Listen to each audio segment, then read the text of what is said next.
Hi everyone, welcome back to Kenny G Music. Hopefully last week you saw that I released the very first song from my EP that I plan on putting out next year, the song All My Life. It's the very first song that I recorded here at home using the equipment I've got behind me. So I thought we would do a little video where I would take you through the approach that I had for the track, for the different tracks, and how I complete the song. So let's have a little look on screen just now. Okay, so here it is, the entire completed project. So what I've done is I've split it down into a few different tracks. So first thing I done was recorded a little scratch track as you would, so I had something to play along with in terms of being in time with a metronome.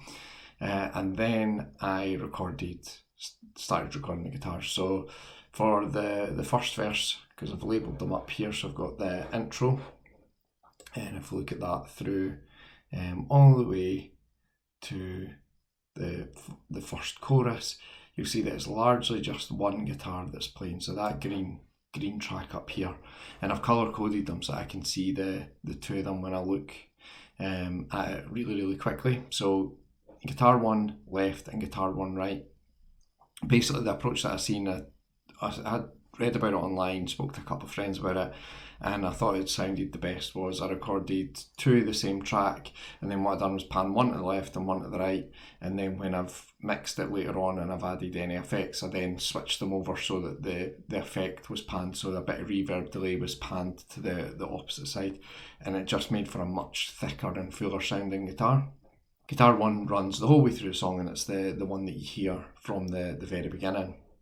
If we look down here, you can see that as part of the intro we've got a mandolin playing, so that was one that I recorded. I only done one track for the mandolin and the lead guitar, as you see below, but when you listen to the sort of main riff that comes through the intro of the song, and then it plays again at the outro as well, the mandolin and the lead guitar play through that. So that plays through the intro, those four tracks.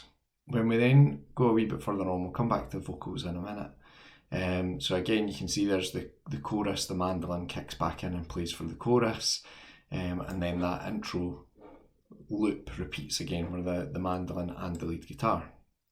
When I got to the second verse, that's where I added in another guitar.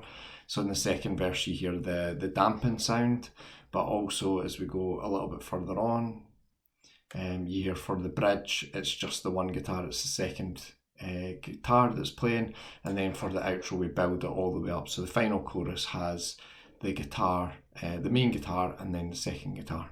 The second guitar, I took that same approach where I went for both a left and right channel and split it, but recorded the same thing. It takes a lot of practice to get that to record properly, but once I did it sounded really good, and like I say, it adds to the sound and makes it a lot fuller. So in terms of vocals, I've colour coded them all the way down. So vocals one, that's just my main vocal riff the whole way through.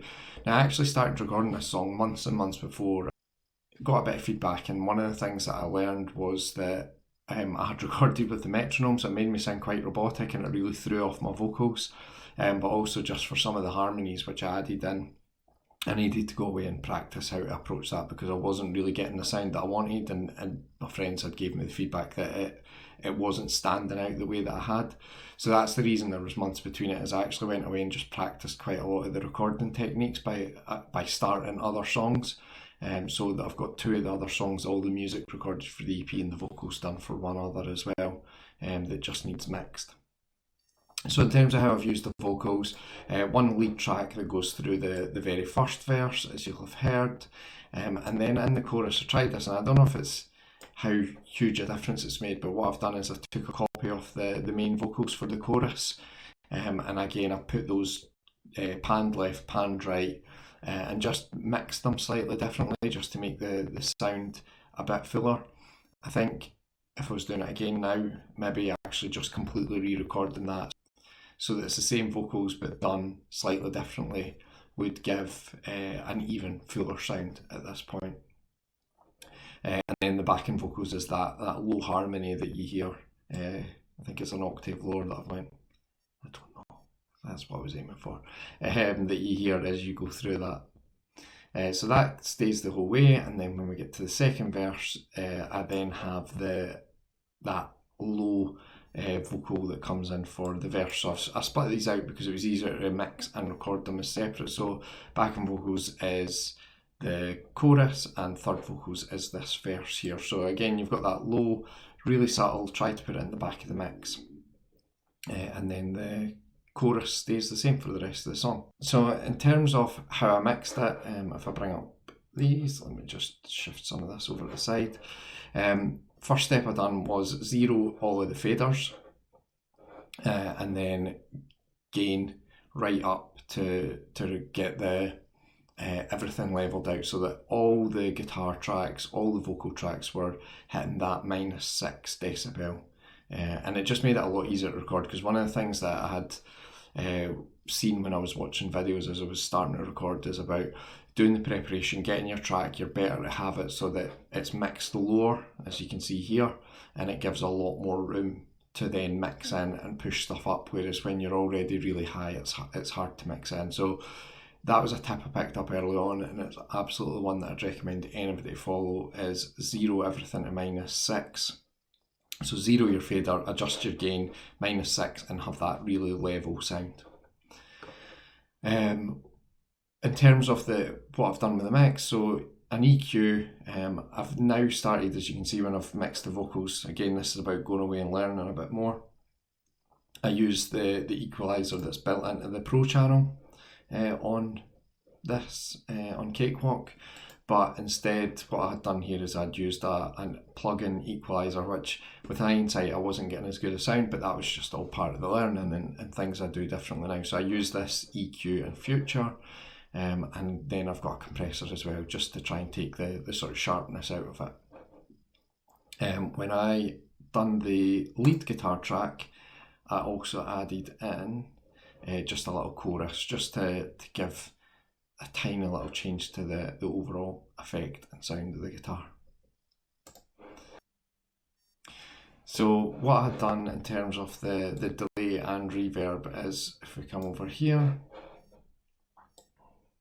to these tracks over here, I set up an aux, that's meant to be Vox. I've set up a delay and a reverb channel, so I've just set up the effect and then ran it through the sends, and it means that I got the same sound in terms of delay and reverb for all the tracks, and similar with the vocals. So we've got a delay and a reverb, and also some compression as well running through the sort of main vocals that are on the tracks. And then, as I mentioned, panning the track, so left, right, and then for these vocals, if I just shift this along again, and then for the vocals I've done the 100% left and right, just to try and fill out that sound a little bit. The other thing I've done, as I mentioned, colour coding everything. Cakewalk, I assume you can do this with loads of different recording software, but with this one I have just simply put them colour coded so that it meant I could quickly refer and get the tracks that I was working on.